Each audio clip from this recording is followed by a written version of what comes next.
today what I'd like to do is I'd like to expand that a little bit to more of a specific condition called SIBO. So SIBO is pretty rampant these days in our culture, especially with people who are suffering with health issues. So a lot of health issues come from maldigestion, malabsorption, inability to break food down.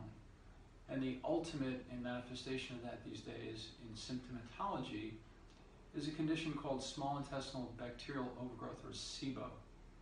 And SIBO, unfortunately, is kind of tough to diagnose. So even the laboratory testing that's done even from functional labs is not particularly accurate. Part of it is you have to get to the pathogen to be able to identify it. So the procedure itself is potentially somewhat invasive, although there are challenge tests that are done, and those are not terribly accurate either. So in essence, in my mind, clinically, when I look at SIBO, SIBO in my mind is defined of somebody who has chronic problems where they have an intolerance to particularly carbohydrates. And small intestinal bacterial overgrowth manifests itself with somebody who predictably has a meal, in particular having a higher concentration of carbohydrates in the meal, and feels as though they're pregnant after they're done eating. And the reason for that is the intestinal system harbors a huge amount of population density of bacteria. And SIBO, in essence, is a disruption of the balance of the good guys and the bad guys, as well as the motility in the colon itself. So there's small intestinal bacterial overgrowth, there's small intestinal fungal overgrowth, and there are varieties of different types of conditions that can fit in. So let's focus a little bit more on SIBO, or the bacterial overgrowth. And starting with digestion starts in the process of thinking or smelling of the food itself. So digestion starts in your brain, in your mind, when you smell a food. And if you've ever done that before and not eaten, and you're smelling something really yummy that you really like, and it's cooking on the stove, and your tummy starts to grumble, that's that connection. Now, I was taught as a kid, you chew your food 50 times before you swallow it down. How many people in this day and age, especially in our culture, have the time or make the time to chew efficiently? So digestion starts in your mouth, chewing, and we have digestive enzymes. And those starch digestive enzymes predominantly, along with the labeling of the food as far as what the taste is part of the brain's connection and the beginning of digestion, and then it drops into the stomach.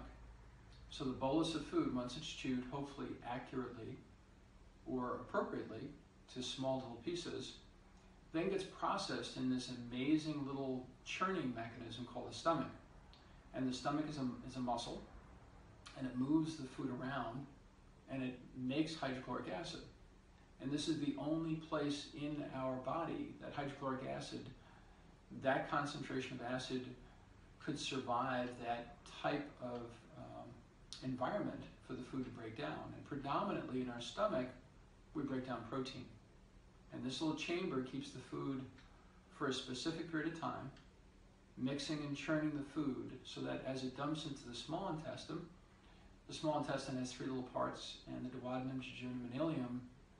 The duodenum, you might have heard of duodenal ulcers, those are pretty common. The duodenum is the first part of the kitchen for breaking down the food. Now, when the food dumps from the stomach into the small intestine, that acid environment, if it's not neutralized, will start self-digesting the small intestine.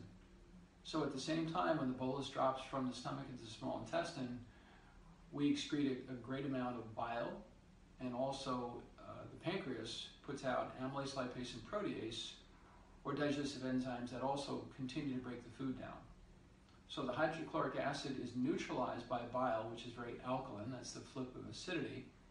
And then we also have a contribution of amylase, lipase, and protease, digestive enzymes, from the pancreas. So far it sounds pretty complicated, right? Well, it is. It's a lot more complicated. It's a miracle it ever happened successfully to begin with. Now, SIBO, by nature of what it is, starts to become described in that small intestine. So this whole digestive process starts to really short circuit when the small intestine no longer has the ability to move the food through. And we have what's called the migrating motor complex, which is a part of our enteric nervous system, which is part of our autonomic nervous system. The enteric nervous system is a portion of our autonomic nervous system, which is the sympathetic, which is the gas pedal, parasympathetic, which is the brake pedal, and the enteric, which is the nervous system's connection of the brain to the digestive system. And that occurs through a nerve called the vagus nerve. So 90% of the information in our brain fires down to the lower brainstem where our vital centers are. And part of that area is called the vagus nerve. And the vagus nerve stimulates stomach secretions, biliary secretions, pancreatic secretions, migration of the small intestine. All these different miraculous events are being coordinated basically by the brain. So there's a brain connection to SIBO, and that's why when people have small intestinal bacterial overgrowth, it's important neurologically to treat the patient as well too, because that component to the digestive process, if it's not fixed, will continue to be a deficit along with the inappropriate balance of good bacteria and bad bacteria in the colon. So to fix SIBO, you need to treat it neurologically and also gastrointestinally. And the gastrointestinal approach is knocking down the concentration of the actual bacteria or fungus, depending on you're talking about SIBO or SIFO. So this whole process, unfortunately, clinically, takes a long time. Now, there are specific antibiotics that stay in the small intestine that help to knock down the concentration, but clinically and statistically, the antibiotics, as much as they might be helpful to break a pattern, over the long term are not as effective as using herbal interventions, and the herbal interventions need to be rotated and protracted over a period of time. So my expectation when somebody has SIBO is letting them know that this is not 6 weeks to nirvana. It just doesn't work that way. It takes neurological rehabilitation. It takes cleaning up the diet. It takes cleaning up the digestive environment itself in order to reestablish this whole breakdown process, which has taken a long period of time. SIBO, if you have it, did not occur overnight. It's not just an acute infection. It's a breakdown of communication neurologically and actually the environment itself in the intestinal system. So lifestyle is critical, neurological evaluation and treatment is critical, and then nutritional interventions are critical for us to remediate this really tough and perplexing condition called SIBO. So there's a lot more in great length and depth in regard to SIBO, and we're not going to get too much into the other pieces.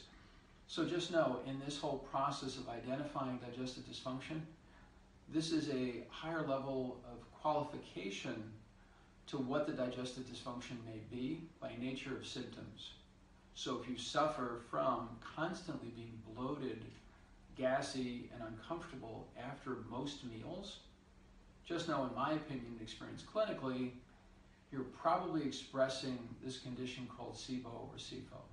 And we have wonderful resolution to this as long as you're patient and committed to making change over a long period of time. So I hope this is good information. I know it's never a happy place to be, but the good information is there's hope for people who suffer in this way. So once again, this is Dr. Richard Herbold coming through you today, or for you today, through CapitalDistrictVitalityCenter.com, and 518-371-6431 is our contact number. So if I can help you, please reach out, and I look forward to meeting you. Thanks again for your time, and thanks for joining us on our website.